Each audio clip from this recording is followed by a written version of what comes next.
গেয়ে যাবো এই আসরে।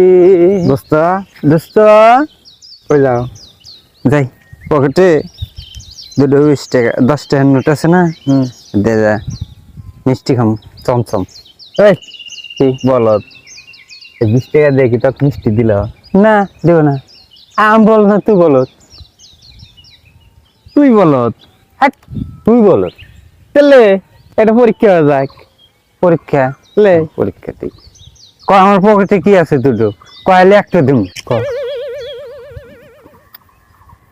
ইস রে বন্ধু, এলা সহজ করে দে। সহজ ওটা রং লাল, হ্যাঁ সাদাও আছে, হ্যাঁ আবার 10 লেখা আছে ক। তাহলে কি ক? বন্ধু পাইছি। কি ক্যাপ্টেন সিগারেট না? বোধ দেয় বললো এই যে এই যে এই যে 10 ইস টাকা রে, নিয়ে ওটাই ভাবছিলাম খালি ক্যাপ্টেনটা করে ফেলাই। এই 20 টাকা দিয়ে